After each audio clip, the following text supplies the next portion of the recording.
मेरी वाइफ अपने first love के साथ भाग गई, लेकिन मेरे लिए बिलियंस की विरासत छोड़ गई। मुझे रोते हुए उस बैंक बैलेंस को इनहेरिट करना पड़ा जो एक फ़ोन नंबर जितना लंबा था। और फिर मैंने पूरे 70 सालों तक एक शानदार लाइफ जी। कोई 9 to 5 जॉब नहीं, कोई बॉस का चाटा खाना नहीं। मेरी रोज़ की सबसे बड़ी टेंशन यही थी कि ये पैसे खर्च करने पर और ज़्यादा कैसे बढ़ते जा रहे हैं। जब मैं 100 साल की उम्र में शांति से मरा, तब भी मैं यही सोच रहा था कि बिना कुछ किए अमीर पत्नी के पैसों पर जीना कितना मज़ेदार था। लेकिन किसे पता था कि अगले ही पल मैं 70 साल पीछे रीबर्थ ले लूंगा। एंगेजमेंट के दिन मेरे डैड ने कहा, बेटा मुझे पता है कि तुम्हें बुरा लग रहा है। सू वैंग क्वीन के दिल में वो ली जिंग हुई बसा है, लेकिन हमारी टियान फैमिली की फंडिंग के लिए क्या तुम इस शादी को बर्दाश्त नहीं कर सकते? एक अमीर औरत जिसे प्यार में कोई इंटरेस्ट नहीं, वो मुझे अमीर और आज़ाद बना रही है। इस बारे में एक सेकंड भी सोचना पैसों की बेइज्जती होगी। डैड हैरान थे, तुम इतनी जल्दी मान गए? पिछले वीक तो तुम कह रहे थे कि तुम सन्यासी बन जाओगे, लेकिन उस एक्सप्रेशनलेस लड़की से शादी नहीं करोगे। मैंने कहा, डैड इंसान बड़ा होता है। मुझे अचानक से रियलाइजेशन हुआ है, प्यार ज़रूरी है लेकिन फ्रीडम की कीमत और भी ज़्यादा है। हमारी फैमिली बिजनेस के लिए इतना पर्सनल सैक्रिफाइस तो मैं कर ही सकता हूँ। तभी सू वैंग क्विंग ने मुझे देखा और मन में सोचा, टियान गो तुम जिंदा हो। क्या भगवान ने मेरी दुआ सुन ली? मुझे वापस उस टाइम में भेज दिया जब कुछ भी शुरू नहीं हुआ था। पिछली लाइफ में मैंने उस फेक फर्स्ट लव के लिए तुम्हारी पूरी जिंदगी बर्बाद कर दी। इस लाइफ में मैं तुम्हारी तरफ कदम बढ़ाऊंगी। वो मेरी तरफ आ रही थी, वो एक किलर ऑरा के साथ आ रही थी। हालांकि वो बहुत धीरे चल रही थी, लेकिन मुझे लगा कि उसका हर कदम मुझे कुचलने की प्लानिंग कर रहा है। उसने अपना हाथ बढ़ाया। क्या वो मुझे थप्पड़ मारने वाली है या सीधा गला दबाने वाली है? बॉस सू, चेहरे पर मत मारना, मुझे इसी चेहरे के दम पर फ्री की रोटियां तोड़नी है। लेकिन उसने मुस्कुराते हुए कहा, हबी इस बार तुम भाग नहीं पाओगे। ये स्माइल मुझे ऐसी क्यों लग रही है जैसे वो मुझे कच्चा चबा जाएगी। खैर, जब तक मेरी विरासत खतरे में नहीं है, मुझे खा भी ले तो चलेगा। लेकिन उसकी पकड़ इतनी मजबूत थी। बॉस सू, आराम से बात करते हैं। हालांकि मैंने खुद को आपकी फैमिली को बेच दिया है, लेकिन मैं अपना टैलेंट बेचता हूं, बॉडी नहीं। हाँ, अगर पैसे बढ़ा दो तो बात अलग है। बॉस सू का माइंड चेंज होने से रोकने के लिए और अपनी रिटायरमेंट पॉलिसी को जल्दी एक्टिवेट करने के लिए अगली सुबह मैं ठीक से ब्रश भी नहीं कर पाया और उसे घसीटकर सिविल अफेयर्स ब्यूरो ले आया, जहां से पैसों की पवित्र महक आ रही थी। बॉस सू, मेरा मतलब है वाइफ सू, मैरिज सर्टिफिकेट मिल गया। अब मैं लीगली काम पर लग गया हूं, तो क्या अब हम दोनों अपने अपने घर जाएं और उस एक्सीडेंट के होने का इंतजार करें? उसने कहा, टियान गो, पहले मैंने तुम्हारे साथ गलत किया, अब मैं तुम्हारी अच्छी वाइफ बनकर इसकी भरपाई करूंगी। हम तुम्हारे उस बड़े वाले फ्लैट में रहेंगे। मैं आज रात ही वहां शिफ्ट हो रही हूं। क्या एक साथ रहेंगे? मैंने सोचा था सर्टिफिकेट मिलने के बाद मैं अपनी लग्जरी लाइफ को आराम से एंजॉय करूंगा, लेकिन बॉस सू मुझे दिखाना चाहती थी कि एक परफेक्ट वाइफ कैसी होती है। मैडम, ये कौन सी कुकिंग है? तुम तो घर में न्यूक्लियर टेस्ट कर रही हो। उसने कहा, हबी मैं तुम्हारे लिए कोला चिकन विंग्स बनाना चाहती थी, लेकिन इस पैन का अपना ही अलग प्लान था। वो अचानक से फट गया। पैन का प्लान था कि वो मरना चाहता है। ली जिंग हुई अभी तक वापस नहीं आया है। क्या तुम मुझे फिजिकल मेथड से मारकर अपनी विरासत बचाने का प्लान बना रही हो? बस करो बॉस सू, परेशान मत हो। हम गरीबों के बच्चे जल्दी बड़े हो जाते हैं। मैं कुछ भी खाकर काम चला लूंगा। उसने मन में सोचा, पिछली लाइफ में मैंने कभी इसके हाथ का बना खाना नहीं खाया था, तो घर का स्वाद ऐसा होता है। मैंने सोचा, इस टमेटो एंड एग डिश में मैं शुगर डालना भूल गया था, फिर भी वो इसे ऐसे खा रही है जैसे ये कोई मिशलिन 3 स्टार डिश हो। खत्म। टियानगो, होश में आओ, उसके इस इनोसेंट लुक में मत फंसना। तभी उसने कहा, टियानगो, आज ली जिंग हुई ने मुझे कॉल किया था। आ गया, मेन ड्रामा आ गया। फर्स्ट लव फाइनली ऑनलाइन आ गया है। जल्दी बताओ कि तुम उसके पास जा रही हो और मेरे मुंह पर एक चेक फेंक कर मारो और मुझे दफा हो जाने के लिए कहो। लेकिन उसने कहा, मैंने उसे दफा कर दिया और उसका फोन नंबर भी ब्लॉक कर दिया है। नानी, बॉस सू, तुम स्क्रिप्ट के हिसाब से क्यों नहीं चल रही हो? वो तुम्हारा फर्स्ट लव है, कोई डस्टबिन नहीं। रात को उसने कहा, हबी आज रात बिजली कड़क रही है, मुझे अंधेरे से डर लगता है, क्या मैं तुम्हारे कमरे में सो सकती हूँ? मैंने कहा, मेरे पास मत आना। उसने कहा, बाहर सच में बिजली कड़क रही है, क्या मैं अंदर आ सकती हूँ? मैंने सोचा, बिजली? बॉस सू, तुम अंधी हो क्या? आज रात चांद एक बड़ी सी रोटी की तरह गोल और चमक रहा है। तुम क्लियरली मेरी बॉडी पर नजर गड़ाए हुए हो। अगर मैंने तुम्हें अंदर आने दिया तो मेरा आराम से जिंदगी जीने का मास्टर प्लान कैसे पूरा होगा? क्लिक की आवाज आई, वो अंदर आ गई। ये मूवमेंट इतनी स्मूथ कैसे हैं? क्या इसे ही अमीर औरतों का जबरदस्ती करना कहते हैं? उसने कहा, इस दरवाजे के अंदर आने के बाद तुम मेरे हो। उसने दरवाजा लॉक कर दिया। खत्म, सब खत्म। ये तो कमरे में बंद करके कुत्ते को पीटने वाली बात हो गई। नहीं, कमरे में बंद करके टियानगो को पीटने वाली बात नहीं। अगर मैंने फिजिकल स्ट्रेंथ का इस्तेमाल किया तो मैं पक्का हार जाऊंगा। मुझे अपना दिमाग लगाना होगा। मैं ऐसे कपड़े पहनूंगा जिससे उसका सारा इंटरेस्ट ही खत्म हो जाए। बॉस सू, चलो टीम रूल्स बनाते हैं। ये डंडा हमारी बॉर्डर लाइन है। मेरी ये मोटी सी जैकेट देख रही हो? इसे फिजिकल इंसुलेटर कहते हैं। मैं नहीं मान सकता कि तुम एक मोटे से भालू को देखकर भी एक्साइटेड हो सकती हो। उसने कहा, ठीक है हबी। बहुत बढ़िया, अगर मैं बिना सोए डटा रहा तो ये रात शांति से गुजर जाएगी। टियानगो, हिम्मत मत हारना, तुम वो इंसान हो जो बिलियंस के लिए लड़ रहा है। रात के 2 बज चुके थे, वो सो गई होगी ना? लेकिन मुझे अपने पीछे से एक किलर ऑरा क्यों महसूस हो रहा है?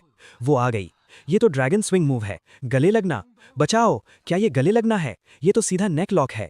नंगे पैर और मेरी मोटी जैकेट के आर पार भी मैं उसकी सॉफ्टनेस फील कर सकता हूँ। रूप ही शून्यता है, शून्यता ही रूप है। वो बिलियंस की विरासत है। मैं सिर्फ थोड़ी सी ब्यूटी के लिए पिघल नहीं सकता, लेकिन उसकी महक कितनी अच्छी है। क्या यही पैसों की खुशबू होती है? अगली सुबह उसने कहा, गुड मॉर्निंग हबी, रात को नींद अच्छी आई? मैंने कहा, बहुत अच्छी। ऐसा लगा जैसे रात भर मैं कपड़ों के साथ क्रॉस कंट्री रेस दौड़ रहा था। क्या ये औरत कोई सक्यूबस है? वो सोकर उठी तो एकदम ग्लोइंग लग रही थी, और मैं सोकर उठा तो मेरी हड्डियां टूटने वाली थी। नहीं, ऐसा ही चलता रहा तो मैं पक्का पिघल जाऊंगा। मुझे प्लान बी स्टार्ट करना होगा। उसे मुझसे नफरत करवानी होगी।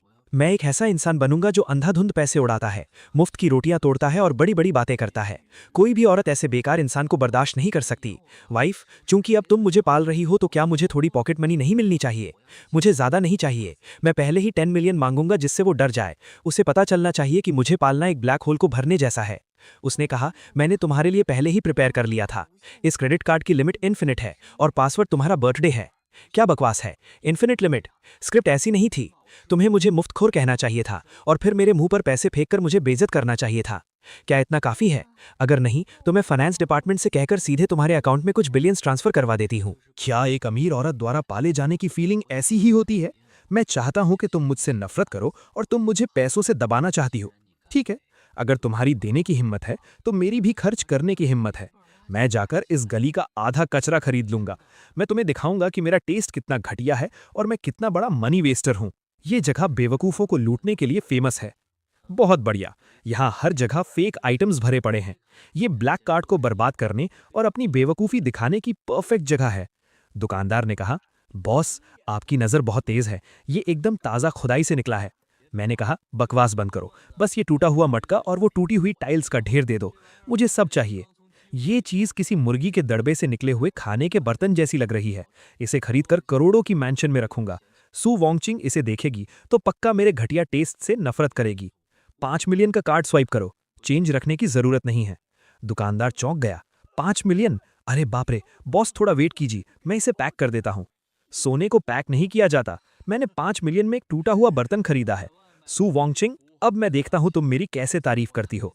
तुम्हें पक्का लगेगा कि मेरा दिमाग खराब हो गया है और तुम अपना ब्लैक कार्ड वापस ले लोगी। वाइफ, देखो, ये आज का मेरा शिकार है। 5 मिलियन में खरीदा है। कैसा लगा? क्या इसमें एक हिस्टोरिकल फीलिंग नहीं है? जल्दी मुझे डांटो। मुझे पैसे बर्बाद करने वाला कहो। मुझे बिना टेस्ट का इंसान कहो और फिर इस टूटे हुए मटके को बाहर फेंक दो। उसने कहा, इस मिट्टी का रंग, इसकी खुशबू। बॉस सू, क्या मैं इसे थोड़ा साफ करके देखूं? मैंने सोचा, एक्टिंग और एक्टिंग करो। ये तो सुअरों के खाने का बर्तन है ना? क्या साफ करने से ये फूल बिन जाएगा? ओह माय गॉड, ये तो सॉन्ग डायनेस्टी के रू किल्न का मास्टरपीस है। Gold thread, iron wire, purple rim, iron foot. ये तो नेशनल ट्रेजर लेवल का एंटीक है। मैंने कहा, क्या बकवास है? रू किल्न? क्या ये सुअर का बर्तन था?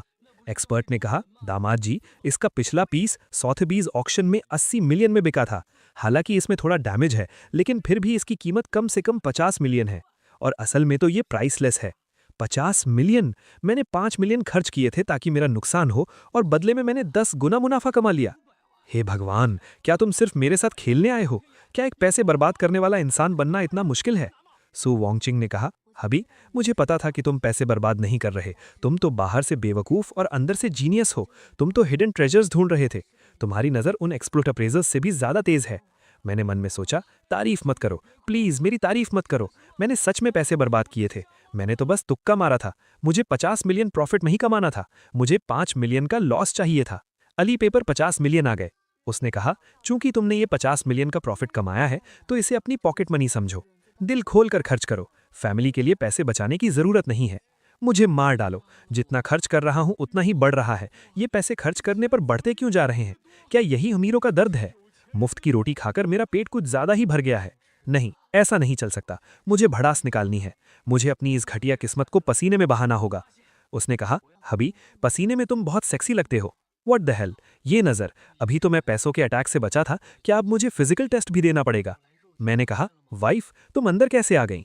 उसने कहा, तुम्हें इतनी मेहनत करते देखा तो सोचा तुम्हारी थोड़ी हेल्प कर दूं। हेल्प? मुझे तो लग रहा है तुम मेरा मर्डर करना चाहती हो। मैंने कहा नहीं, ज़रूरत नहीं है। मुझे अपनी चेस्ट मसल्स ट्रेन करनी है, मुझे वेट्स उठाने हैं। मर्दों को खुद पर थोड़ा स्ट्रिक्ट होना चाहिए। उसने कहा तो मैं तुम्हें स्पॉट करती हूँ, ध्यान रखना कहीं दांतों पर ना लग जाए। मैंने सोचा गलती कर दी, ये एंगल तो और भी खतरनाक है। अगर मैंने आंखें खोली तो मैं उसके ऑरा में भस्म हो जाऊंगा। नहीं, ये मैं वेट्स थोड़ी उठा रहा हूँ, ये तो मेरे हार्ट पेसमेकर का टेस्ट हो रहा है। रिट्रीट, मुझे भागना होगा। मैंने कहा मैं अपने कमरे में नहाने जा रहा हूँ। उसने कहा भाग क्यों रहे हो? वर्कआउट के बाद स्ट्रेचिंग नहीं करोगे तो मसल्स अजीब हो जाएंगी, थोड़ा बर्दाश्त करो। ये स्ट्रेचिंग कहाँ है, ये तो मार्शल आर्ट्स की सबमिशन मूव है। क्या पिछली लाइफ में तुम शाओलिन टेम्पल से ट्रेनिंग लेकर आई हो? उसने कहा अभी तुम्हारी बॉडी बहुत स्टिफ है, अब से रोज रात को मैं तुम्हें रिलैक्स करने में हेल्प करूंगी। रिलैक्स? क्या रिलैक्स? मेरी बॉडी एकदम फाइन है, मैं और वर्कआउट नहीं कर रहा, मैं नहाने जा रहा हूँ। बहुत भयानक, ये औरत तो एक मीठा जाल है, एक सख्त लौंडा भी उसके इस कॉम्बो मूव के आगे पानी पानी हो जाएगा। लगता है फिजिकल डिफेंस और पैसे बर्बाद करने वाली स्ट्रैटेजी पूरी तरह फेल हो चुकी है। अब मुझे अपना अल्टीमेट मूव चलना होगा। बॉसू, अगर तुम्हें मेरे पैसे बर्बाद करने से प्रॉब्लम नहीं है और मेरी स्टिफ बॉडी से भी दिक्कत नहीं है, तो क्या तुम्हें मेरे बाहर किसी और औरत के पास जाने से डर नहीं लगता? मेरी रिसर्च के हिसाब से किसी अमीर औरत से छुटकारा पाने का सबसे फास्ट तरीका पैसे बर्बाद करना नहीं है, बल्कि चीटिंग करना है। मैं आज हॉस्पिटल में ड्रिप चढ़ा रहा था। कौन सी ड्रिप? तुम्हारी यादों की ड्रिप। वाह, ये लाइन तो बहुत ही क्रिंज है। क्या ये काम करेगी? कुछ पाने के लिए कुछ खोना पड़ता है।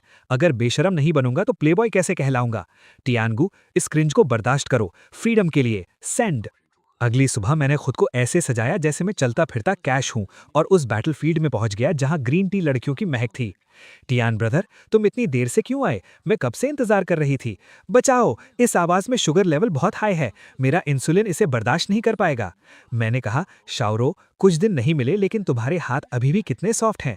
उसने कहा ब्रदर तुम बहुत नॉटी हो, अगर सिस्टर इन लॉ को पता चला तो क्या वो गुस्सा नहीं होंगी? पक्का, ये एक टॉप लेवल ग्रीन टी है, इसका ये रिवर्स साइकोलॉजी वाला मूव एकदम परफेक्ट है। मैंने सोचा वाइफ गुस्सा होगी या नहीं ये तो मुझे नहीं पता, लेकिन मुझे उल्टी आने वाली है। सच में मुझे खुद को रोकना होगा, अभी उल्टी करने का टाइम नहीं है। सबसे इंपॉर्टेंट पार्ट अब आया है, चीटिंग का सॉलिड प्रूफ बनाना। जैसे ही ये फोटो सू वॉन्चिंग को भेजूंगा मेरा प्लेबॉय कैरेक्टर एकदम सेट हो जाएगा। परफेक्ट, ये फोटो और ये कैप्शन सू वॉन्चिंग को गुस्से से फाड़ने के लिए काफी है। वो मुझे रातों रात घर से धक्के मारकर निकाल देगी। वाइफ, मैं आ गया। रास्ते में एक डेजर्ट शॉप मिली, वहां का टेस्ट बहुत अच्छा था और वहां की ओनर भी बहुत फ्रेंडली थी। उसने कहा वो औरत कौन है? क्या ये तुम्हारी गुस्सा दिलाने की नई ट्रिक है? अभी तुम्हारा टेस्ट इतना घटिया कब से हो गया? उसने अपने असिस्टेंट से कहा सिंडी, वेस्ट स्ट्रीट वाली उस स्वीट आर्ट शॉप का पता लगाओ, कल सुबह मुझे उसके प्रॉपर्टी पेपर्स अपनी डेस्क पर चाहिए। मैंने सोचा नहीं, प्रॉपर्टी पेपर्स नहीं, कहानी इस तरफ नहीं जानी चाहिए। तुम्हें मुझ पर गुस्सा निकालना चाहिए, मुझे घटिया इंसान कहना चाहिए। तुम उसकी दुकान क्यों खरीद रही हो? तुम मोनोपोली बना रही हो। उसने कहा और हाँ, आगे से बाहर जाते समय अपने कपड़े ठीक से पहना करो, मुझे पसंद नहीं कि कोई मेरी चीजों को देखे। खत्म। एनिमी के पास हद से ज्यादा पैसा होने के कारण मेरा प्लेबॉय प्लान फेल हो गया। मैंने तो बेचारी जियांगरो के लिए यमराज को बुला लिया है। जियांगरो, आई एम सॉरी, जल्दी भाग जाओ। कल का ग्रीन टी प्लान भले ही फेल हो गया, लेकिन कोई बात नहीं, आज ओल्ड मैंशन में डिनर के लिए जाना है। ये प्लान सी है, सोशल डेथ का सबसे बढ़िया मौका। मैं उस स्ट्रिक्ट बुढ़े के सामने अपना सबसे गवार और बदतमीज रूप दिखाऊंगा। सू वॉन्चिंग जैसी हाई क्लास लड़की डिनर टेबल पर पैर खुजाने वाले गवार आदमी को कभी बर्दाश्त नहीं कर पाएगी। उसने पूछा हबी, तुम्हें ठंड लग रही है क्या? तुम कांप क्यों रहे हो? मैंने कहा ठंड नहीं, बस खुजली हो रही है, बहुत दिन से नहाया नहीं हूं, ऐसा लग रहा है मेरी बॉडी पर मशरूम हो गाएंगे। मैंने सोचा कैसा लगा? गंदा लगा ना? जल्दी मुझसे नफरत करो। उसने कहा कोई बात नहीं, घर जाकर मैं तुम्हें नहला दूंगी। ये भी बर्दाश्त कर लिया? बॉस सू, तुम्हारी बर्दाश्त करने की लिमिट क्या मैरियाना ट्रेंच जितनी गहरी है? गाड़ी में तो बस ट्रेलर था, असली शो तो अब शुरू होगा। डैड ने कहा चूंकि अब तुम्हारी शादी हो चुकी है तो बड़ों की तरह बिहेव करो। मैंने सोचा मैं खाना खाते हुए पैर खुजाऊंगा, देखता हूं तुम खाना कैसे खाती हो। डैड चिल्लाए अपने पैर नीचे रखो। मैंने कहा वाकई बहुत स्वादिष्ट है। डैड आप भी एक बाइट लीजिए, बिना हाथ धोए खाने में ही असली स्वाद है। डैड भड़क गए, बदतमीज, हमारी टियान फैमिली में तुम जैसा भुक्कड़ कैसे पैदा हो गया? वान किंग यहीं बैठी है, तुमने तो मेरी नाक कटवा दी, अब ये शादी पक्का टूट जाएगी। मैंने मन में सोचा देखा बॉसू, ये है तुम्हारा हस्बैंड, एक गवार, बदतमीज और जाहिल इंसान। जल्दी से टेबल पलटो और चली जाओ, कहो कि तुम अंधी हो गई थीं। उसने कहा हबी ने बहुत दिनों से घर का खाना नहीं खाया है, इसलिए उसे इतनी भूख लगी है। उसने मन में सोचा, पिछली लाइफ में वो मेरी इज्जत बचाने के लिए हमेशा बहुत तमीज से खाता था, जबकि उसे बड़े बड़े बाइट लेकर मीट खाना पसंद है। इस लाइफ में मैं उसे वैसा ही रहने दूंगी जैसा वो है। उसने कहा, ये लॉबस्टर अच्छा है, इसे ट्राई करो। डैड ने कहा, वान किंग, क्या तुम्हें नहीं लगता कि ये बहुत गंवार है? उसने कहा, डैड, मुझे लगता है कि टियानगो बहुत रियल है, कोई दिखावा नहीं करता। अपने ही परिवार के सामने नाटक करना तो हिपोक्रेसी है। मुझे उसका ऐसे मजे से खाना बहुत पसंद है, इसमें बहुत मैनली फील है। मैंने सोचा, मैनली फील? ये तो साफ साफ पसीने की बदबू है। बॉस्सू, पक्का तुम्हारे टेस्ट में कोई बहुत बड़ी प्रॉब्लम आ गई है। डिनर टेबल प्लान फेल होने के बाद बुढ़े ने हमें स्टडी रूम में बुलाया। बहुत बढ़िया, लगता है अब फैमिली पनिशमेंट मिलने वाली है। डैड ने कहा, नाकारा लड़के, आज वान किंग के सामने ये तुमने कैसा बर्ताव किया? दिन भर आवारागर्दी करते हो, ऑफिस नहीं जाते, बस खाना पीना और ऐश करना आता है। क्या तुम पूरी टियान फैमिली को बर्बाद करना चाहते हो? मैंने कहा, बिल्कुल डैड, आपने एकदम सही कहा। मैं एकदम बेकार इंसान हूं जो सिर्फ पैसे बर्बाद करता हूं। मैंने मन में सोचा, सुना बॉस्सू, ये एक ऑफिशियली सर्टिफाइड बेकार इंसान है, जल्दी मुझसे डिवोर्स ले लो। उसने कहा, डैड, टियानगो को काम पर जाने की जरूरत नहीं है, मेरी कंपनी ही उसकी कंपनी है। अगर वो टियान फैमिली को बर्बाद भी कर दे तो भी सू फैमिली उसे पाल सकती है। डैड हैरान थे, तुम क्या कह रही हो? मैंने सोचा, मैडम, ये तो अंधा प्यार है। तुम मुझे बिगाड़ रही हो, तुम मुझे बर्बाद कर दोगी। नहीं, तुम मुझे ऐसा बना दोगी कि मैं कभी मेहनत ही नहीं करना चाहूंगा। उसने कहा, अब से मैं नहीं चाहती कि कोई भी उसे बेकार कहे। उसका काम सिर्फ खुश रहना है। पैसे कमाने और घर चलाने का सारा मुश्किल काम मैं करूंगी। खत्म, सब पूरी तरह से खत्म। ये पेरेंट्स से मिलना कहाँ था, ये तो मुफ्त खोरों का कोरोनेशन सेरेमनी चल रहा है। डैड, आपके बेटे का कुछ नहीं हो सकता। ये मुफ्त की रोटियां जबरदस्ती मेरे मुंह में ठूसी जा रही हैं। कल रात पेरेंट्स से मिलने वाली ट्रेजेडी के बाद मुझे गहराई से एहसास हुआ कि सू वान किंग की नज़रों में मैं जो भी करता हूं सब सही है। यहां तक कि अगर मैं सबके सामने पैर भी खुजाऊं तो वो उसे मेरी रियल पर्सनैलिटी मान लेती है। लगता है नॉर्मल बदतमीजी अब काम नहीं करेगी। सुबह उसने नोट छोड़ा, हबी, मैं पैसे कमाने जा रही हूं, ब्रेकफास्ट टेबल पर है, तुम्हारी लविंग वान किंग। मैंने सोचा, लविंग? जब मैं तुम्हें पक्के तौर पर धोखा दूंगा तब देखता हूं तुम कैसे प्यार करती हो। मैं उस जियांग रो के पास जाऊंगा, मैं उसके साथ चक्कर चलाऊंगा, मैं पूरी दुनिया के सामने सू वान किंग की बेइज्जती करूंगा। इसलिए मैं दोबारा उस डेजर्ट शॉप में गया जिसे सू वान किंग ने खरीद लिया था। हालांकि दरवाजे पर 2 गार्ड्स खड़े थे, लेकिन इससे मजा और बढ़ गया। इसे कहते हैं दिए तले अंधेरा, समझे? सबसे खतरनाक जगह ही सबसे सेफ जगह होती है।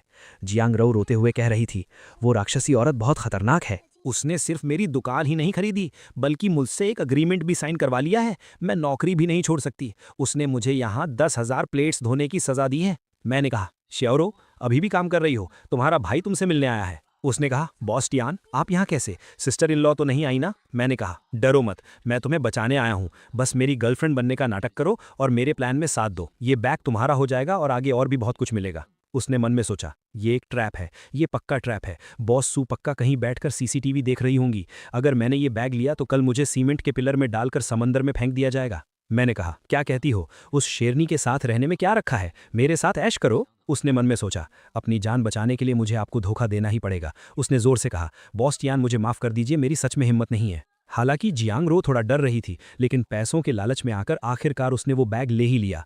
जैसे ही उसने बैग लिया, मेरा उसके साथ अफेयर का नाटक सच हो गया। कार्ड स्वाइप करते वक्त मैसेज पक्का सू वान किंग के फोन पर गया होगा। अब बस सू वान किंग के चाकू लेकर घर आने का इंतजार है। हबी, मैं आ गई, वो सबूत लेकर आ गई है। वो पक्का मुझसे पूछेगी कि मैंने उस चुड़ैल को बैग क्यों दिया। जल्दी वो बैग मेरे मुंह पर मारो। उसने कहा, तुम कितने प्यारे हो, तुमने सरप्राइज देना भी सीख लिया। मैंने कहा, सरप्राइज? कैसा सरप्राइज? उसने कहा, दोपहर में जियांग रो मुझसे मिलने कंपनी आई थी, उसने मुझे ये बैग दिया। उसने कहा कि तुम खुद उस दुकान पर गए थे और इसे मेरे लिए एक सरप्राइज के तौर पर चुना था, लेकिन तुम थोड़े शाय हो और मुझे डायरेक्ट देने में शर्मा रहे थे, इसलिए तुमने उसे मुझे देने को कहा। मैंने मन में सोचा, जियांग रो, मैंने तुम्हारे लिए 2 लाख का बैग खरीदा और तुमने मुझे ही बेचकर क्रेडिट ले लिया। क्या तुम सू वान किंग की कोई अंडरकवर एजेंट हो? उसने कहा, हबी, मुझे पता है कि पुरानी बातों की वजह से तुम अभी भी अपनी फीलिंग्स एक्सप्रेस करने में शर्माते हो। कोई बात नहीं, मैं तुम्हारी फीलिंग्स समझती हूँ। मुझे ये कलर बहुत पसंद है। मैंने कहा, पसंद है तो अच्छी बात है। मैं मरना चाहता हूँ। पैसे खर्च हो गए, मेरा कैरेक्टर भी खराब नहीं हुआ और उल्टा हमारा रिलेशनशिप और मजबूत हो गया। इस मुफ्त की लोटी में पक्का जहर है। ली जिंग हुई, वो फेमस फर्स्ट लव, वो आदमी जिसने पिछली लाइफ में सू वान किंग को इतनी तकलीफ दी थी, वो आखिरकार देश वापस आ गया। मेरा सेवियर आखिरकार आ गया। उसने कहा, टियानगो, मुझे पता है कि तुम डिवोर्स नहीं लेना चाहते, लेकिन तुम्हें समझना होगा कि वान किंग और मैं एक दूसरे से सच्चा प्यार करते हैं। अगर तुम समझदार हो तो खुद पीछे हट जाओ, मैं तुम्हें कुछ पैसे दे सकता हूँ। मैंने कहा, ब्रदर जिंगहुई, आखिरकार तुमने ये बात कह ही दी। पैसों की कोई बात नहीं है। सच बताऊं तो मैं उस राक्षसी, मेरा मतलब है बॉस सू के जुल्मों से तंग आ चुका हूं। तुम जल्दी उसे यहां से ले जाओ। वो हैरान था और मन में सोचा, इस आदमी को क्या हो गया है? क्या इसे गुस्से में मुझ पर चाय फेंकनी चाहिए थी? ये तो ऐसा लग रहा है जैसे अपनी वाइफ को पैक करके मुझे गिफ्ट कर रहा हो। मैंने कहा, मुझे पता है तुम अभी वापस आए हो, शायद तुम्हारे पास पैसों की कमी होगी। ये कार्ड रख लो, इसमें करोड़ों की लिमिट है, जितना चाहो उतना इस्तेमाल करो। जाओ वॉन किंग के लिए बैग्स, डायमंड रिंग्स, यॉट खरीदो, जितनी रोमांटिक चीजें कर सकते हो करो। अगर तुम उसे पढ़ा लेते हो तो समझो ये कार्ड मेरी तरफ से तुम्हारी शादी का तोहफा है। बेस्ट ऑफ लक मेरे भाई, तुम ये लड़ाई हार नहीं सकते। मेरी आगे की आज़ाद जिंदगी तुम्हारे ही हाथों में है। ली जिंगहुई को मना लिया, अब बस सू वॉन किंग को बेवकूफ़ बनाना था। मैंने शहर के सबसे लग्जरी कपल्स मूवी थिएटर को पूरी तरह से बुक कर लिया और उनके सालों बाद मिलने का एक पूरा सीन सेट कर दिया। आज रात उनके पुराने प्यार की आग फिर से जलेगी। सू वांगक्वेंग ने आकर पूछा, हबी तुमने मुझे कौन सा सरप्राइज देने के लिए कहा था? ली जिंगहुई सामने आया। वांगक्वेंग, बहुत दिनों बाद मिल रहे हैं। उसने कहा, तुम यहाँ कैसे? तियानगो कहाँ है? उसने जवाब दिया, तियानगो, वो बेकार इंसान तो पैसे लेकर भाग गया। वांगक्वेंग, मुझे पता था कि तुम मुझे अभी तक नहीं भूली हो। चलो आज रात एक नई शुरुआत करते हैं। मैंने छुपकर देखते हुए सोचा, हाँ बिल्कुल ऐसे ही। ली जिंगहुई, आगे बढ़ो, उसे गले लगाओ, उसे किस करो। पूरी सिचुएशन परफेक्टली सेट हो चुकी है। अगर अभी कुछ नहीं हुआ तो मेरे बुकिंग के पैसे बर्बाद हो जाएंगे। सू वांगक्वेंग ने कहा, अपने गंदे हाथों से मुझे मत छूना, दफा हो जाओ यहाँ से। ली जिंगहुई भड़क गया। सू वांगक्वेंग, नाटक क्यों कर रही हो? उस डरपोक तियानगो ने तुम्हें मुझे बेच दिया है। देखो, ये वो कार्ड है जो उसने मुझे दिया है। सू वांगक्वेंग ने मन में सोचा, ये तो वो कार्ड है जो मैंने तियानगो को दिया था। तियानगो ने मुझे इस आदमी के हरासमेंट से बचाने के लिए अपनी पॉकेट मनी तक इसे दे दी। तो मेरा हबी मुझे बचाने के लिए ये सब कर रहा था। भले ही मुझे गलतफहमी हो जाए, लेकिन वो मुझे इस घटिया इंसान से दूर रखना चाहता था। मैंने दूर से सोचा, बहुत बढ़िया, उसके मुंह पर पैसे मारो, उससे बताओ कि तुम्हारे पास बहुत पैसा है, प्लान सक्सेस हो रहा है। मैं बाहर निकला। वाइफ, क्या इत्तेफाक है, तुम भी मूवी देखने आई हो? उसने कहा, हब्बी मुझे माफ़ कर दो, तुम्हें इतनी तकलीफ झेलनी पड़ी। मैंने कहा, तकलीफ? कोई तकलीफ नहीं हुई, मैंने अभी अभी एक फ्री का ड्रामा देखा है और पॉपकॉर्न भी खाए हैं, मैं तो बहुत खुश हूँ। उसने गुस्से में कहा, ली जिंगहुई, तुम्हारी हिम्मत कैसे हुई मेरे हस्बैंड को ब्लैकमेल करने की, और तुमने उसकी पॉकेट मनी भी ले ली। मैं तुम्हें दिखाऊंगी कि तियानगो को परेशान करने का अंजाम बैंक्रप्सी से भी भयानक होता है। ली जिंगहुई ने सोचा, मुझे अपनी पीठ पर इतनी ठंडी हवा क्यों महसूस हो रही है? मैंने ली जिंगहुई से कहा, ली जिंगहुई, हालांकि कल तुम्हारी परफॉर्मेंस बहुत घटिया थी, लेकिन मैंने तुम्हें एक और मौका देने का फैसला किया है। ये सू ग्रुप का अगले क्वार्टर का नया प्रोडक्ट है। इसका कोड ले जाओ, इसे कॉपी करो, इसे लॉन्च करो, सू ग्रुप को बर्बाद कर दो और मैं आज़ाद हो जाऊंगा। ली जिंगहुई ने पूछा, क्या तुम सच में सू फैमिली को बर्बाद करने में मेरी मदद करोगे? तुम्हें इससे क्या मिलेगा? मैंने कहा, क्या मिलेगा? मुझे शांति मिलेगी। मैं उस औरत की कंट्रोल करने की आदत से तंग आ चुका हूँ। मैं बस डिवोर्स के पैसे लेकर दूर भागना चाहता हूँ। ब्रदर, तुम ही मेरी इकलौती उम्मीद हो। ली जिंगहुई ने कहा, ठीक है तियानगो, मुझे तुम पर भरोसा है। कल के प्रोडक्ट लॉन्च में मैं सू वांगक्वेंग की इज्जत मिट्टी में मिला दूंगा। अगले दिन लॉन्च इवेंट में सू वांगक्वेंग ने कहा, लेडीज एंड जेंटलमैन, आज सू ग्रुप एक रेवोल्यूशनरी एआई चिप लॉन्च करने जा रहा है। ली जिंगहुई चिल्लाया, रुको, सू वांगक्वेंग, तुम पर चोरी का इल्जाम है। मैंने सोचा, आ गया, इंसाफ का हथौड़ा आ गया। ली जिंगहुई, बहुत बढ़िया, जल्दी से सारे सबूत उसके मुंह पर दे मारो। ली जिंगहुई ने कहा, सब लोग देखिए, ये ली ग्रुप का कोड है जिसे हमने 3 सालों में डेवलप किया है और इनका कोड बिल्कुल सेम है, एक पंक्चुएशन मार्क तक मैच करता है। सू वांगक्वेंग, तुमने अपने आदमी भेजकर हमारी टेक्नोलॉजी चुराई है। मैंने सोचा, खत्म, सॉलिड प्रूफ। वाइफ, तुम्हारा एम्पायर अब गिरने वाला है। सू वांगक्वेंग मुस्कुराई, ये क्या है? बॉस ली, बहुत बहुत शुक्रिया कि आप खुद हमारा anti theft trap system test करने आए। आपके हाथ में जो यूएसबी ड्राइव है उसमें वो वायरस ट्रैप है जो हमने जानबूझकर लीक किया था। जैसे ही आप इसे चलाएंगे, ये रिवर्स हैक करके आपकी कंपनी के सर्वर्स को लॉक कर देगा। तभी ली जिंगहुई का असिस्टेंट दौड़ा आया, बॉस ली, अनर्थ हो गया है, कंपनी के सारे सर्वर्स डाउन हो गए हैं, सारा डेटा लॉक हो गया है और हमारे शेयर्स पूरी तरह से गिर गए हैं। ली जिंगहुई चिल्लाया, ये इम्पॉसिबल है, ये तियानगो ने मुझे दिया था, मैंने इसे तुम्हारे सेफ से चुराया था, ये वायरस कैसे बन गया? सू वांगक्वेंग, तुम मुझसे भी एक कदम आगे निकली। सू वांगक्वेंग ने कहा, इस सब का क्रेडिट मेरे हस्बैंड तियानगो को जाता है। मैंने चौंक कर सोचा, मैंने क्या किया? सू वांगक्वेंग ने कहा, उसने बुराई अपने सिर लेकर दुश्मन के खेमे में घुसने का नाटक किया ताकि ली जिंगहुई उस वायरस वाली यूएसबी ड्राइव को ले जाए। ली जिंगहुई बोला, वो अंडरकवर एजेंट था, ये तो बिल्कुल किसी जासूसी फिल्म की तरह परफेक्ट प्लान था। सू वांगक्वेंग ने कहा, हब्बी, तुम्हें बहुत कुछ सहना पड़ा। भीड़ में से किसी ने कहा, oh my God, mister Tian तो एक बिजनेस जीनियस हैं। मैंने मन में सोचा, मैं कोई नाटक नहीं कर रहा था, मैं सच में गद्दारी कर रहा था। क्यों? कोई बुरा काम करना इतना मुश्किल क्यों है? सू वांगचिंग ने कहा, हबी, आज तुमने बहुत बड़ा काम किया है, मैं तुम्हें क्या इनाम दूं? मैंने कहा, इनाम? मुझे इनाम नहीं चाहिए, मेरे पास मत आना। क्या आफत है।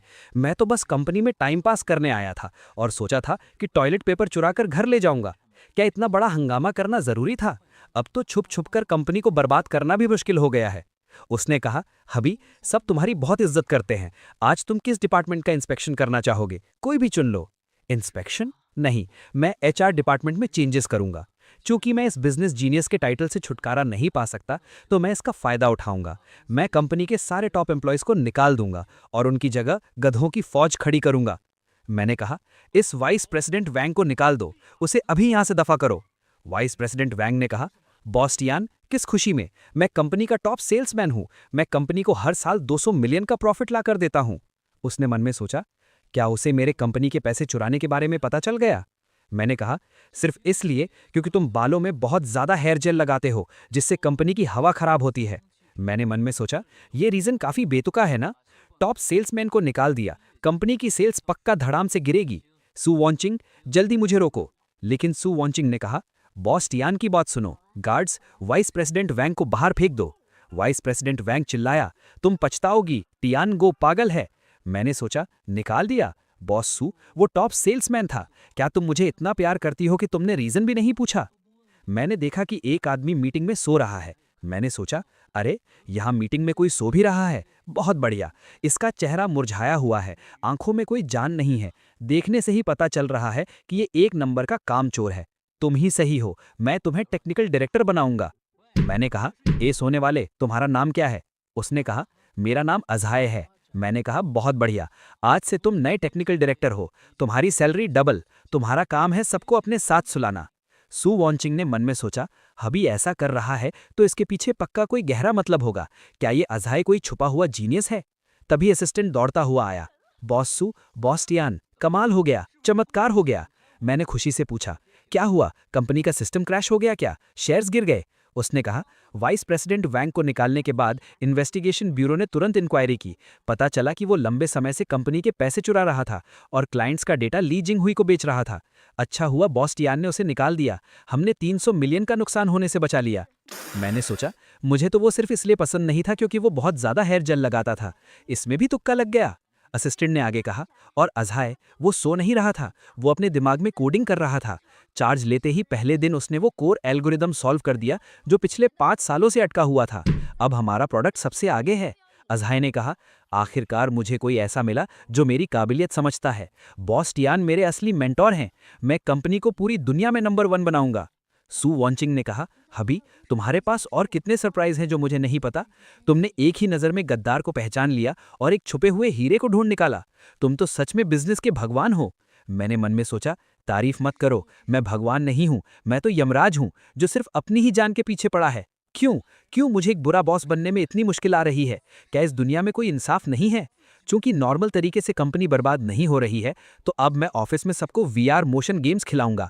मैं चाहता हूं कि सारे एम्प्लॉयज देखें कि उनका बॉस एक बेवकूफ है जो हवा में हाथ पैर मारता रहता है।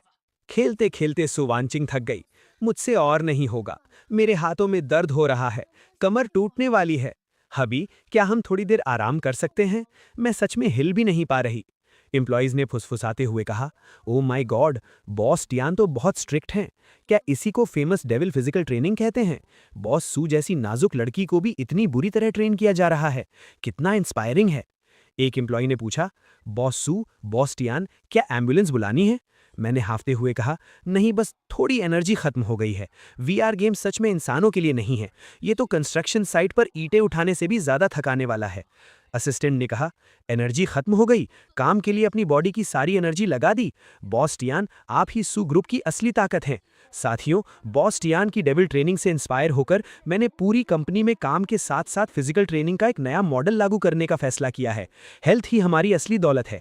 हमें बॉस टियान की तरह बनना होगा। चाहे हम थक कर गिर ही क्यों ना जाएं, हमें आगे बढ़ते रहना होगा।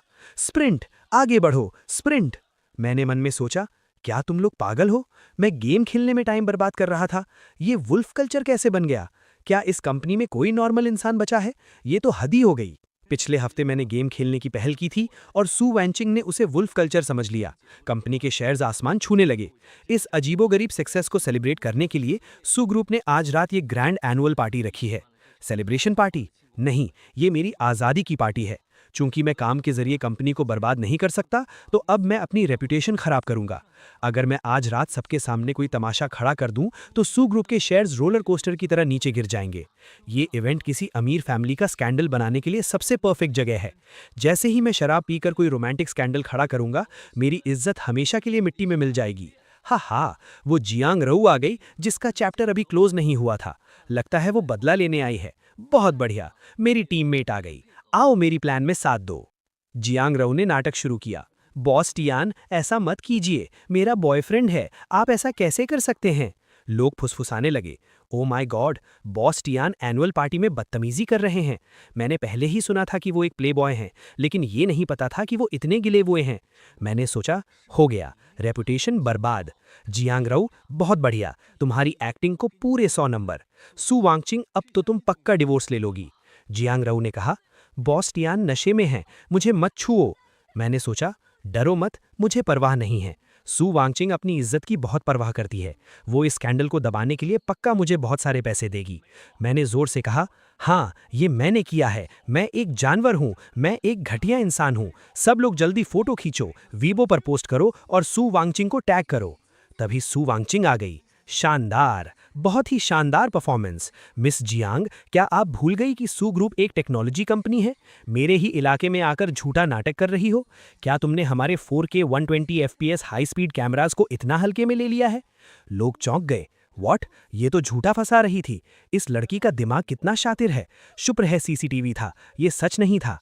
मैंने मन में सोचा, सू वांगचिंग, तुमने पार्टी हॉल में इतने हाई क्वालिटी कैमरास क्यों लगा रखे हैं? क्या तुम कोई डॉक्यूमेंट्री शूट कर रही हो? मेरा प्लेबॉय बनने का सपना चकनाचूर हो गया। सू वांगचिंग ने आगे कहा, और हाँ मिस जियांग, पिछले हफ्ते मेरे हस्बैंड ने तुम्हारे लिए जो 2 लाख का बैग खरीदा था, तुमने उसे तुरंत सेकेंड हैंड लग्जरी शॉप में 1,80,000 में कैश ले लिया। तुमने मेरे हस्बैंड के पैसे लिए और अब उसी को फंसाने की कोशिश कर रही हो। क्या ये ब्लैकमेलिंग नहीं है? मिस जियांग, प्लीज इन्वेस्टिगेशन में कोऑपरेट करें, हमारे साथ थाने चलिए। जियांग रऊ चिल्लाने लगी, मुझे बचाओ, तुमने ही तो मुझे एक्टिंग करने को कहा था। मैंने मन में कहा, चुप हो जा, अगर तूने और चिल्लाया तो मैं भी तेरे साथ जेल चला जाऊंगा। ये औरत बहुत डरावनी है। इसके पास सिर्फ सीसीटीवी फुटेज ही नहीं, बल्कि बैंक डिटेल्स भी हैं। इसके सामने तो मैं एक खुली किताब की तरह हूं। सू वांगचैन ने प्यार से कहा, हबी, तुम डर गए थे ना? मुझे पता है कि तुम सिर्फ इसलिए सफाई नहीं दे रहे थे ताकि मेरी बेइज्जती ना हो। तुम कितने भोले हो, खुद पर इल्जाम लगाना पसंद करते हो। मैंने सोचा, मैं सच में खुद पर इल्जाम लगाना चाहता था। तुम्हारी इज्जत की परवाह किसे है? मैं तो डिवोर्स लेना चाहता हूँ। अब देखो, वो ग्रीन टी जेल चली गई और मैं एकदम बेदाग साबित हो गया। क्या इस लाइफ में मेरी किस्मत में एक शरीफ और अच्छा आदमी बनकर रहना ही लिखा है? हे भगवान, मुझे मार डालो। एक बुरा इंसान बनना इतना मुश्किल क्यों है? दूसरी औरत के पास गया तो वो सरप्राइज बन गया। झूठे स्कैंडल में फंसा तो मैं शरीफ साबित हो गया। चूंकि कोई भी ट्रिक काम नहीं कर रही है, तो अब मैं सीधा वार करूंगा। आज रात शराब के नशे में मैं वो बात कह दूंगा जो मेरे दिल में छुपी है। रात को सू वांगचैन ने कहा, हबी, तुमने इतनी शराब क्यों पी ली? मैंने नाटक करते हुए कहा, मुझे छोड़ दो, मुझे ली जिंगहुई के पास जाना है। तुम दोनों ही सच्चा प्यार हो, मैं तो यहाँ कबाब में हड्डी हूँ, मैं किसी काम का नहीं हूँ। उसने सोचा, ये फिर से बकवास कर रहा है। साफ पता चल रहा है कि ये नहीं चाहता कि मैं जाऊँ, फिर भी मुझे जाने के लिए कह रहा है। उसने कहा, हबी, तुम और कब तक नाटक करोगे? मैंने कहा, सू वांगचैन, मुझे इस तरह से मत देखो। क्या तुम्हें लगता है कि मैं कोई बहुत अच्छा इंसान हूँ? उसने कहा, बिल्कुल तुम अच्छे हो, इस पूरी दुनिया में तुम मेरे लिए सबसे अच्छे इंसान हो। मैंने कहा, गलत, बिल्कुल गलत। मैं तुमसे बिल्कुल प्यार नहीं करता, मैं सिर्फ तुम्हारी पैसों से प्यार करता हूँ। मैंने तुमसे सिर्फ इसलिए शादी की ताकि मुझे तुम्हारी दौलत पर ऐश करने को मिले। मैं तो चाहता हूँ कि तुम ली जिंगहुई के साथ भाग जाओ। मैं चाहता हूँ कि तुम मेरे मुंह पर पैसे मारो और मुझे दफा हो जाने को कहो। मैं बस उस बड़े से घर में अकेले रहना चाहता हूँ। मैं तुम्हारी शक्ल भी नहीं देखना चाहता। तुम्हारे बिना ही मैं खुश रह सकता हूँ, समझी तुम? उसने रोते हुए मन में सोचा, झूठे, तुम कहते हो कि मेरे बिना तुम खुश रहोगे, लेकिन पिछली लाइफ में जब मैंने तुम्हें अपने फर्स्ट लव के लिए छोड़ दिया था, तो तुमने मेरी याद में कभी शादी नहीं की और अकेले ही जिंदगी गुजार दी। 70 साल के उस अकेलेपन को तुम खुशी कहते हो? मैं समझ गई, तुम्हें डर है कि हिस्ट्री फिर से रिपीट होगी। तुम्हें फिर से मेरे छोड़ जाने का डर है, इसलिए तुम जानबूझकर लालची और मतलबी होने का नाटक कर रहे हो। तुम इस तरह मुझे खुद से दूर करना चाहते हो ताकि तुम्हें फिर से चोट ना पहुंचे। टिएंगू, तुम्हारा प्यार कितना सच्चा और निस्वार्थ है। मैंने कहा, तुम रो क्यों रही हो? मैंने कहा ना कि मैं एक घटिया इंसान हूं, तुम्हें मुझे गालियां देनी चाहिए। उसने कहा, नाटक मत करो, मुझे पता है कि तुम्हारे दिल में कितना दर्द है। इस बार मैं कहीं नहीं जाऊंगी, मैं हमेशा तुम्हारे साथ रहूंगी। मैंने मन में सोचा, मुझे कैसा दर्द? पिछली लाइफ में मैं बिलियंस लेकर पूरी दुनिया घूम रहा था, मैं तो बहुत मजे में था। पक्का तुम्हें कोई बहुत बड़ी गलतफहमी हुई है। अगले दिन मुझे एक कॉन्ट्रैक्ट मिला। मैंने सोचा क्या कल रात की मेरी बातों से वो मान गई और अब डिवोर्स लेना चाहती है। असिस्टेंट ने कहा, मिस्टर टियान, बॉस सू ने कहा है कि चूंकि आप इतने इनसिक्योर हैं और हमेशा डरते हैं कि वो आपको छोड़ देंगी, इसलिए उन्होंने ये एग्रीमेंट साइन किया है। अगर आप उन्हें डिवोर्स नहीं देते तो वो इस जन्म में कभी आपसे अलग नहीं होंगी। ये उनका आपके लिए लाइफ टाइम प्रॉमिस है। मैंने मन में कहा, इनसिक्योर? मुझे फ्रीडम की कमी है। इस एग्रीमेंट के बाद तो मैं पूरी तरह से फंस गया। अब तो मैं पैसे लेकर भाग भी नहीं सकता। सू वांगचैन, तुम मेरे एहसान का बदला बुराई से दे रही हो। हालांकि पिछली लाइफ में मैंने दूसरी शादी नहीं की थी, लेकिन वो मैंने अपनी लाइफ एंजॉय करने के लिए किया था। मैं तुमसे बात भी क्यों कर रहा हूँ? कोई मुझे बचाओ। ये मुफ्त की रोटी को क्या हो गया है? ये सिर्फ दांतों में चिपकती ही नहीं बल्कि मुंह भी जलाती है। उस मनहूस प्रॉपर्टी बाइंडिंग एग्रीमेंट पर साइन करने के बाद से मैं कंपनी का ऑफिशियल चेयरमैन बन गया था। अब रोज का काम सिर्फ साइन करना और मीटिंग्स अटेंड करना था। यहाँ तक कि टॉयलेट में टाइम पास करने का भी सेक्रेटरी हिसाब रखती थी। नहीं, मुझे भागना होगा, चाहे मुझे सड़कों पर ही क्यों ना रहना पड़े। इस साइनिंग मशीन बनने से तो अच्छा ही है। तभी पीछे से किसी ने मेरे सिर पर बंदूक तान दी। हिलना मत। मैंने पलटकर देखा। ब्रदर ली जिंगहुई, तुम हो? मेरे भाई, तुम आखिरकार मुझे बचाने आ ही गए। मैं तुम्हारा इंतजार कर रहा था। जल्दी आओ, मुझे बेहोश करो और मुझे यहाँ से ले चलो। शर्माओ मत, जोर से मारो। बस मुझे वापस ऑफिस मत जाने देना, कहीं भी ले चलो। ली जिंगहुई हैरान था। क्या तुम पागल हो? तुम्हें डर नहीं लग रहा? मैंने कहा, डर कैसा? ऑफिस जाने से अच्छा है कि मैं किडनैप हो जाऊं। जल्दी करो, थोड़ी देर में गार्ड्स आ जाएंगे, फिर हम भाग नहीं पाएंगे। या फिर मैं खुद गाड़ी में बैठ जाऊं, मैं गाड़ी भी चला सकता हूं। ली जिंगहुई ने कहा, चुप बैठो। मैंने कहा, जिंगहुई, तुम्हें एक्सपीरियंस नहीं है। चूंकि तुम मुझे किडनैप कर ही रहे हो तो अपना टारगेट थोड़ा बड़ा रखो। तुम्हें कितने पैसे चाहिए? उसने कहा, 50 मिलियन। मुझे वो पैसे लेकर देश से बाहर जाना है। मैंने कहा, 50 मिलियन? तुम किसे बेवकूफ़ समझ रहे हो? मेरी वाइफ की नेटवर्थ अब बिलियंस में है और तुम सिर्फ 50 मिलियन मांग रहे हो। ये मेरी बेइज्जती है और सू वांगचिंग की भी बेइज्जती है। 10 बिलियन मांगो, और वो भी कैश, पुराने नोट्स जिनके नंबर मैच न करते हों, और 10 बिलियन को हेलीकॉप्टर से ड्रॉप करने को कहो। मैंने मन में सोचा, जैसे ही वो पैसे देगी, सू ग्रुप का कैश फ्लो टूट जाएगा, कंपनी बैंकरप्ट हो जाएगी और मुझे चेयरमैन नहीं रहना पड़ेगा। ली जिंगहुई डर गया। नहीं, बिल्कुल नहीं, वो औरत एक राक्षसी है। अगर मैंने उससे 10 बिलियन मांगे तो वो मेरे टुकड़े टुकड़े करके कुत्तों को खिला देगी। मैं 50 मिलियन ही मांगूंगा। मैंने कहा, थोड़ी तो हिम्मत दिखाओ। मैंने खुद को बांध लिया है और तुम कह रहे हो कि तुम्हारी हिम्मत नहीं है। जल्दी कॉल करो। उसे ये मत सोचने देना कि मैं ऑफिस में ओवरटाइम कर रहा हूँ। वो मेरे लिए सबसे बड़ा टॉर्चर होगा। लगता है मुझे ही तुम्हारा फ़ोन अनलॉक करना पड़ेगा। मैंने फ़ोन मिलाया। जल्दी बात करो। याद रखना, आवाज़ भारी होनी चाहिए और एटीट्यूड पूरा होना चाहिए। मेरी बेइज्जती मत करवाना। ली जिंगहुई ने डरते हुए कहा, हेलो सू वांगचिंग, तुम्हारा हस्बैंड मेरे कब्जे में है। सू वांगचिंग भड़क गई। ली जिंगहुई, तुम्हारी हिम्मत कैसे हुई? तुम अभी तक सुधरे नहीं? मैंने जोर से चिल्लाया, वाइफ मुझे बचाओ, ये 10 बिलियन मांग रहा है। एक पैसा भी कम हुआ तो ये मुझे मार देगा। जल्दी पैसे दे दो, बिल्कुल मत सोचना। सू वांगचिंग ने कहा, ठीक है, 10 बिलियन मैं दूंगी। ली जिंगहुई खुशी से पागल हो गया। सच में दे रही है? मैं अमीर हो गया। मैंने सोचा, क्या तुम पागल हो गई हो? वो 10 बिलियन है। मुझ जैसे बेकार इंसान को बचाने के लिए तुम कंपनी बर्बाद कर दोगी? सू वांगचिंग, तुम्हारा दिमाग कहाँ गया? मैंने इतनी गंदी एक्टिंग की है, फिर भी तुम पैसे दे रही हो। उधर सू वांगचिंग ने अपने असिस्टेंट से कहा, हेलीकॉप्टर्स तैयार करो और हाँ, वो चीज़ बाहर निकालो। असिस्टेंट ने कहा, बॉस सू, वो इलीगल है। सू वांगचिंग ने गुस्से से कहा, जिसने मेरे आदमी को छूने की हिम्मत की है, मैं उसे बताऊंगी कि नर्क कैसा होता है। मैंने मन में सोचा, खत्म। मुझे क्यों लग रहा है कि ये कंपनी को बर्बाद नहीं करेगा, बल्कि मैंने किसी सील किए हुए शैतान को आज़ाद कर दिया है। मैंने कहा, ली जिंगहुई, मुझे लगता है हमें यहाँ से भाग जाना चाहिए। मुझे ये पैसे थोड़े खतरे वाले लग रहे हैं। तभी आवाज़ आई, व्हाट द हेल? अभी तो सिर्फ 15 मिनट हुए हैं। ये तो AW139 ट्विन इंजन हेलीकॉप्टर की आवाज़ है। सू वांगचिंग, तुम यहाँ रैंसम देने आई हो या हॉलीवुड की एक्शन फिल्म शूट करने? हेलीकॉप्टर से पैसे नीचे गिराए गए। ली जिंगहुई पागल हो गया। पैसे? ये सच में पैसे हैं? उसने चिल्लाकर कहा, सू वांगचिंग, तुम इस नाकारा इंसान के लिए सच में 10 बिलियन लेकर आ गई? आखिर क्यों? मैं सबसे बेस्ट हूं, मैं तुम्हारा फर्स्ट लव था। अगर तुम मेरी नहीं हो सकती तो वो भी तुम्हें नहीं पा सकता। ये कहकर उसने मुझ पर चाकू तान दिया। मैंने सोचा, व्हाट द, स्क्रिप्ट ऐसी नहीं थी। तुम पैसे लेकर भाग क्यों नहीं रहे हो? तुम मुझे क्यों मारना चाहते हो? तुम किडनैपर हो या असैसिन? मैं बचने की कोशिश कर रहा था, तभी सू वांगचिंग बीच में आ गई और चाकू उसे लग गया। अभी वो गिर पड़ी। कोई बात नहीं, पिछली लाइफ में मैं तुम्हारा साथ नहीं दे पाई थी, इस बार भी नहीं दे पाऊंगी। मैंने उसे पकड़ा। पागल, मुझ जैसे घटिया इंसान के लिए जो सिर्फ तुम्हारे पैसे खाना चाहता है, क्या ये करना सही था? मैंने ली जिंगहुई को गुस्से से देखा। तुम्हारी हिम्मत कैसे हुई उसे छूने की? मैंने उसे 2 जन्मों में एक खरोच तक नहीं आने दी और तुमने उसे छुआ। मैंने ली जिंगहुई को बुरी तरह पीटा। मैंने रोते हुए कहा, सु वांगचिंग, मेरी बात सुनो, मैं तुम्हें मरने नहीं दूंगा। तुम्हारे पैसे भी हक नहीं हुए हैं, तुम नहीं मर सकती। उसने मन में सोचा, तो ये डरपोक नहीं है, गुस्से में ये कितना हैंडसम लग रहा है। मैंने कहा, वांगचिंग, तुम बेवकूफ हो, अगर तुम मर गई तो मैं ये मुफ्त की रोटियां किसके पैसों की खाऊंगा। हॉस्पिटल में मैंने डॉक्टर से पूछा, डॉक्टर, मेरी वाइफ कैसी है, वो बच तो जाएगी ना? चाहे जितने पैसे लगे लगा दो, मेरे पास पैसे हैं, बहुत पैसे हैं। डॉक्टर ने कहा, पेशेंट का खून बहुत बह गया था, इसलिए वो बेहोश हो गई हैं। घाव गहरा है, लेकिन किसी जरूरी ऑर्गन पर नहीं लगा है। थोड़े आराम के बाद वो जल्दी ही होश में आ जाएंगी। मैंने राहत की सांस ली। मैं तो डर ही गया था। शुक्र है वो मरी नहीं। मेरा लाइफ टाइम एटीएम, मेरा मतलब है मेरी वाइफ बच गई। उसके सामान में मुझे एक डायरी मिली। Rebirth plan?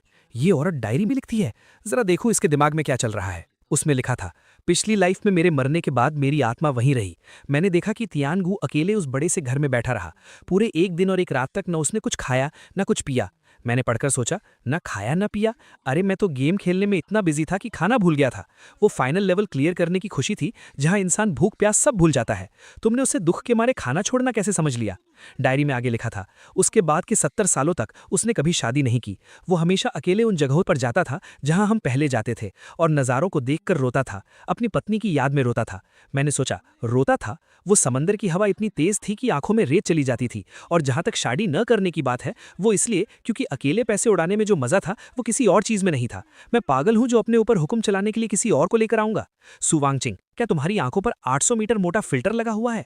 आगे लिखा था, मरते दम तक उसने अपने हाथों में मेरी फोटो कसकर पकड़ी हुई थी। उस पल मुझे समझ आया कि उसने पूरी जिंदगी मुझसे प्यार किया और पूरी जिंदगी मेरे लिए अकेले गुजार दी। मैंने सोचा, फोटो? वो मेरी बैंक पासबुक थी बेवकूफ। चूंकि वो पैसे तुमने दिए थे, इसलिए मैंने तुम्हारी एक स्टिकर फोटो उस पर चिपका दी थी। मुझे पैसों से प्यार था, तुमसे नहीं। आगे लिखा था, इस लाइफ में मैं उसे दोबारा तकलीफ सहने नहीं दूंगी। अब वो जो लालची और बेकार होने का नाटक कर रहा है, वो सिर्फ इसलिए क्योंकि वो इनसिक्योर है। मैं उसे पैसे दूंगी, उसे प्यार दूंगी, और चाहे मुझे अपनी जान ही क्यों न देनी पड़े, मैं उसकी हिफाजत करूंगी। मैंने डायरी बंद की और सोचा, बेवकूफ, दुनिया की सबसे बड़ी बेवकूफ। पिछली लाइफ में मैंने इतनी शानदार जिंदगी जी और तुमने अपने दिमाग में एक पूरी ट्रेजेडी फिल्म बना ली, और अब इस लाइफ में अपनी जान देकर उसकी भरपाई करना चाहती हो। ठीक है, क्योंकि तुम ये मुफ्त की रोटियां जबरदस्ती मेरे मुंह में ठूस रही हो और इसके लिए अपनी जान तक दांव पर लगा दी, तो इस लाइफ में मैं सच में तुम्हारा वो प्यारा और अच्छा हस्बैंड बनकर दिखाऊंगा। तभी वो होश में आई। हबी, क्या तुम रो रहे हो? मैंने आंसू पोंछते हुए कहा। कौन रो रहा है? मैं तो हॉस्पिटल के बिल के बारे में सोचकर परेशान हूं। तुम्हें पता है एक बार हेलीकॉप्टर उड़ाने का कितना खर्च आता है? तुम्हें पता है वीआईपी वार्ड का 1 दिन का बिल कितना होता है? उसने मुस्कुराते हुए कहा, कोई बात नहीं, मेरे पास पैसे हैं। आगे से मेरे सारे पैसे तुम्हारे हैं, तुम्हारे आंसू पोंछने के लिए बहुत हैं। मैंने कहा, मुझे पैसे नहीं चाहिए। सु वेंक्वांग, मुझे पैसे नहीं चाहिए। आगे से क्या तुम इतनी बेवकूफ़ी करना बंद करोगी? उसने मन में सोचा, देखो ये फिर से उल्टा बोल रहा है। मुझे शांति से आराम करने देने के लिए ये कह रहा है कि इसे पैसे नहीं चाहिए। हब्बी, तुम सच में मुझसे बहुत प्यार करते हो। उसने कहा, डॉक्टर ने कहा है मुझे 1 महीने आराम करना होगा। इस 1 महीने के लिए कंपनी पूरी तरह से तुम्हारे हाथों में है। मैंने बोर्ड ऑफ डायरेक्टर्स को पहले ही बता दिया है। उसने कहा, तुम्हें देखना मतलब मुझे देखना? मैंने कहा, नहीं वाइफ, मुझे तो सिर्फ खाना पीना और ऐश करना आता है। अगर मैं कंपनी गया तो कंपनी पक्का डूब जाएगी। डूब जाएगी? रुको, ये तो एक बहुत अच्छा मौका है। अगर इस 1 महीने में मैं पागलों की तरह पैसे उड़ाऊं और कंपनी का पूरा सिस्टम खराब कर दूं, तो क्या वो मुझसे पावर वापस लेकर मुझे घर पर आराम करने के लिए नहीं भेज देगी? मैंने कहा, ठीक है, मैं जाऊंगा, तुम टेंशन मत लो, मैं कंपनी का पूरा ख्याल रखूंगा। कंपनी पहुंचकर मैंने कहा, सब लोग ध्यान दे, मीटिंग शुरू होने से पहले 3 नए रूल्स। रूल नंबर 1, कोई भी मीटिंग 5 मिनट से ज्यादा की नहीं होगी। जिसने टाइम पार किया उसकी सैलरी कटेगी। रूल नंबर 2, कोई भी पीपीटी 3 पेज से ज्यादा की नहीं होगी। जो भी लंबे एस से लिखेगा उसे मैं फायर कर दूंगा। रूल नंबर 3, शाम 6 बजे के बाद अगर किसी ने कंपनी में ओवरटाइम करने की हिम्मत की तो इसका मतलब यह है कि वो मुझे, तियानगो को इज्जत नहीं देता। उसे सीधा कंपनी से बाहर निकाल दिया जाएगा। एम्प्लॉइज आपस में बात करने लगे, ये कौन सा नया तरीका है? ओवरटाइम नहीं करने दे रहे? क्या बॉस तियान हमारी लॉयल्टी टेस्ट कर रहे हैं? बहुत चालाक। बॉस तियान असल में फालतू के काम और बेकार के प्रेशर को खत्म कर रहे हैं, एफिशिएंसी बढ़ा रहे हैं और स्ट्रेस कम कर रहे हैं। ये मैनेजमेंट का सबसे एडवांस्ड आइडिया है। हम ओवरटाइम बिल्कुल नहीं करेंगे। बॉस तियान महान है। मैंने मन में सोचा, महान? मैं तो तुम्हें घर जाकर गेम खेलने को कह रहा हूं। तुम कॉर्पोरेट मजदूरों को क्या पिसने की आदत हो गई है? मैं तुम्हें छुट्टी दे रहा हूं और तुम मुझे थैंक यू बोल रहे हो? असिस्टेंट ने आकर कहा, चेयरमैन, ये डिपार्टमेंट्स का अगले हाफ ईयर का बजट है। R&D डिपार्टमेंट ने एक्स्ट्रा 500 मिलियन मांगे हैं और मार्केटिंग डिपार्टमेंट ने टीम बिल्डिंग के लिए 300 मिलियन मांगे हैं। क्या ये बहुत ज्यादा नहीं है? मैंने कहा, सब अप्रूव कर दो। R&D को 500 नहीं 1 बिलियन दो। उन्हें जो बनाना है बनाने दो। मार्केटिंग वाली टीम बिल्डिंग के लिए कहाँ जा रहे हैं? मालदीव्स? अप्रूव कर दो और सबके लिए फर्स्ट क्लास टिकट्स बुक करो। असिस्टेंट ने घबराकर कहा, बॉस तियान, इससे हमारा कैश फ्लो टूट जाएगा। मैंने कहा, टूटने दो तो बिल्डिंग गिरवी रख देना, बकवास बंद करो और जल्दी जाकर पैसे बांटो। मैंने मुस्कुराते हुए सोचा, इस स्पीड से 1 महीने के अंदर सू ग्रुप बैंकरप्ट हो जाएगा। फिर मैं शान से हॉस्पिटल वापस जाऊंगा और कहूंगा कि मुझे फिर से पाल लो। 1 महीने बाद मैं रोने का नाटक करते हुए हॉस्पिटल पहुंचा। वाइफ, आई एम सॉरी, मैंने कंपनी बर्बाद कर दी, सारे पैसे खर्च कर दिए, सब लोग मालदीव्स में टीम बिल्डिंग कर रहे हैं, किसी का काम में मन नहीं है। तभी टीवी पर न्यूज आने लगी, सू ग्रुप के शेयर्स इस हफ्ते फिर से नए रिकॉर्ड पर पहुंच गए हैं। नए चेयरमैन तियानगो के हैप्पी वर्क कल्चर की बदौलत एम्प्लॉयज की एफिशिएंसी 300% बढ़ गई है। R&D में भारी इन्वेस्टमेंट करने के उनके फैसले से दुनिया भर के टॉप साइंटिस्ट्स कंपनी से जुड़ रहे हैं। सू ग्रुप आने वाले 10 सालों में AI मार्केट पर राज करने वाला है। मैंने टीवी देखकर अपना सिर पीट लिया। एफिशिएंसी 300% बढ़ गई? क्या तुम लोग मालदीव्स नहीं गए थे? साइंटिस्ट्स आ गए? मैं तो सिर्फ पैसे बर्बाद करना चाहता था। ये इन्वेस्टमेंट कैसे बन गया? क्या इस दुनिया में कोई इंसाफ बचा है? सू वॉन्चिंग ने प्यार से कहा, हबी, मुझे पता था कि तुम एक जीनियस हो। तुमने कंपनी को इतने अच्छे से संभाला है। अब मैं आखिरकार टेंशन फ्री हो सकती हूँ। मैंने घबराकर पूछा, टेंशन फ्री किस बात से? उसने शर्माते हुए कहा, बेशक, एक बच्चा पैदा करने के लिए। हमें अपनी पिछली लाइफ के अधूरेपन को इस लाइफ में पूरा करना है। बच्चा? वो तो पैसे निगलने वाला राक्षस होता है, एक शोर मचाने वाला शैतान। मैं कंपनी तो संभाल नहीं पा रहा, बच्चा कैसे संभालूंगा? नहीं चाहिए, मुझे वैसेक्टमी करवानी है अभी के अभी। लेकिन पूरे 3 दिन, लगातार 3 दिनों तक, दिन के तीनों टाइम खाने में सिर्फ ऑयस्टर्स और रात को शेड्यूल के हिसाब से ओवर टाइम। सू वॉन्चिंग, मैं इंसान हूं, कोई मशीन नहीं। खेतों में काम करने वाले गधे से भी कोई इतनी मेहनत नहीं करवाता। भागो, मुझे भागना ही होगा। अगर मैं इस बिस्तर से बच सका तो चाहे मुझे किसी पुल के नीचे सोना पड़े, वो भी मेरे लिए जन्नत होगा। अलविदा ऐशो आराम की जिंदगी, अलविदा इन एनर्जी बूस्टर दवाइयों। मैं अपनी आज़ादी ढूंढने जा रहा हूं, यही असली जिंदगी है। बाहर सड़क पर मैंने सोचा, मिशलिन स्टार का खाना तो नाजुक लोगों के लिए होता है, असली मर्द तो स्ट्रीट फूड खाते हैं। मैंने एक स्ट्रीट फूड वाले से खाना खाया, लेकिन रुको, मेरा पेट ये प्रोटेस्ट कर रहा है। ये खाना था या कोई बायोलॉजिकल वेपन? नहीं, मेरा डाइजेशन फेल हो रहा है। क्या हालत हो गई है, मेरा पेट तो जैसे कट रहा है। रात को एक सस्ते होटल में सोया। आह, क्या ये बेडशीट सैंड पेपर से बनी है? ये इतनी चुभ क्यों रही है? मैं नॉन सिल्क कपड़ों से एलर्जिक हो गया हूँ? क्या मैं प्रिंसेस एंड द पी वाली नाजुक राजकुमारी हूँ? ये सख्त बिस्तर मेरी रीढ़ की हड्डी तोड़ रहा है। मुझे मेरा वो मखमल वाला बड़ा बिस्तर याद आ रहा है। अगले दिन मैं एक पार्क की बेंच पर लेट गया। आजकल पार्क्स में फैसिलिटीज कितनी अच्छी हो गई हैं। ये बेंच बिल्कुल अर्गोनॉमिक डिजाइन वाली है। बहुत प्यास लगी है, काश थोड़ी ईवियन वाटर मिल जाती।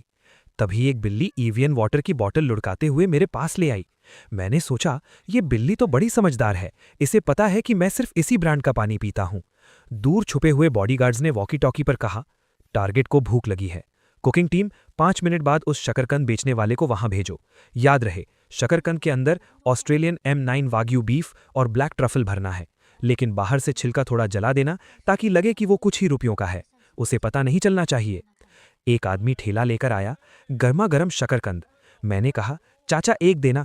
मैंने एक बाइट खाया और सोचा, इस शकरकंद में बीफ वेलिंगटन का टेस्ट कैसे आ रहा है।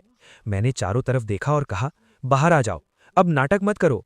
ओ झाड़ू लगाने वाली आंटी, तुम्हारी उंगली में जो कबूतर के अंडे जितनी बड़ी हीरे की अंगूठी है, वो मेरी आंखों को अंधा कर रही है, और वो ईवियन वाटर वाली बिल्ली भी।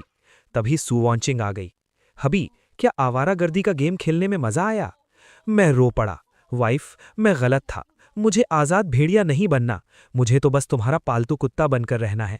जल्दी मुझे घर ले चलो। मुझे अपने मखमल वाले बिस्तर पर सोना है। बच्चा पैदा करना है तो वो भी मंजूर है। उसने मेरे सिर पर हाथ फेरा। गुड बॉय, घर चलो, मैं तुम्हारी पूरी बॉडी की मसाज करूंगी। उसने मुस्कुराते हुए कहा, मुझे पता था कि इस दुनिया में तुम्हें मुझसे कोई नहीं छीन सकता, तुम खुद भी नहीं। कुछ सालों बाद, बेटे, उन बोरिंग चीज़ों को देखना बंद करो। चलो डैड के साथ रेड डेड रिडेम्पशन खेलते हैं।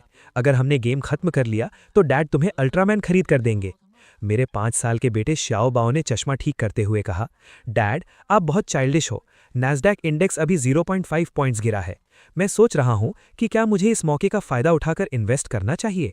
और मुझे अल्ट्रामैन पसंद नहीं है, मुझे बेंजामिन ग्राहम की द इंटेलिजेंट इन्वेस्टर बुक चाहिए। मैंने अपना सिर पकड़ लिया। हे भगवान, मुझ जैसी आराम परस्त मछली ने ऐसे इन्वेस्टमेंट जीनियस को कैसे पैदा कर दिया। तभी सू वांचिंग रसोई से निकली। हबी, श्याओबाओ, जल्दी आओ और ट्राई करो, मैंने एक नया लव सुफले बनाना सीखा है। हालांकि इसका रंग थोड़ा डार्क हो गया है, लेकिन इसमें मेरा प्यार कूट कूट के भरा हुआ है। शाओबाओ ने उसे ध्यान से देखा और कहा, mom, law of conservation of mass के हिसाब से ये चीज सिर्फ कार्बन हो सकती है। मैंने घबरा कर कहा, वाइफ, प्लेट नीचे रख दो, हम आराम से बात कर सकते हैं, इस बायोलॉजिकल वेपन का इस्तेमाल मत करो। सू वैंचिंग हमारे पीछे भागी। टियन शाओबाओ, भागो मत, मॉम तुम्हें अपने हाथों से खिलाएंगी। शाओबाओ चिल्लाया, ये सच में बदबूदार है। मैंने सोचा, अगर पहले का टाइम होता तो मैं इन सबसे तंग आकर कब का भाग गया होता। मन से आवाज आई, अगर तुम्हें ये सब शोर शराबा लग रहा है तो वापस लौट आओ, उन शांत बिलियंस की दुनिया में लौट आओ। वहां कोई परेशानी नहीं है, बस हमेशा के लिए एक शांति है। डैड, क्या सोच रहे हो? जल्दी आकर मुझे मॉम से बचाओ, वो मुझे वो काली चीज खिलाने वाली हैं। मेरा सपना टूटा। मैंने कहा, बस करो तुम दोनों, हमारी रसोई के पूरी तरह से तबाह होने की खुशी में आज रात पूरी फैमिली बाहर खाना खाएगी। हमारा टारगेट है शहर की वो पुरानी गली, हम स्ट्रीट फूड और स्टिंकी टोफू खाएंगे। सू वैंचिंग ने हंसते हुए कहा, तुम्हारा कुछ नहीं हो सकता। शाओबाओ ने कहा, स्ट्रीट फूड के हाइजीन स्टैंडर्ड सही नहीं होते और उसमें बहुत ज्यादा तेल और नमक होता है। मैंने कहा, चुप करो, थोड़ी बहुत गंदगी से कोई बीमार नहीं पड़ता, और अपना ये अजीब सा चश्मा उतारो, तुम सिर्फ 5 साल के हो, वॉरेन बफेट बनने का नाटक मत करो। मैंने मुस्कुराते हुए मन में सोचा, पहले मैं सिर्फ आराम करना चाहता था क्योंकि मेरे पीछे कोई नहीं था, लेकिन अब मैं सिर्फ आराम नहीं करना चाहता क्योंकि अब मैं इन दोनों को अपनी पीठ पर बिठाकर इस सफर में और दूर तक ले जाना चाहता हूं। हे दोस्तों, इस वीडियो को देखने के लिए आपका बहुत बहुत शुक्रिया। प्लीज इस वीडियो को लाइक और शेयर जरूर करें। तो प्लीज इस वीडियो को अपना पूरा सपोर्ट दें और ऐसी ही नई नई स्टोरीज के लिए चैनल को अभी सब्सक्राइब कर लें। मिलते हैं अगले वीडियो में।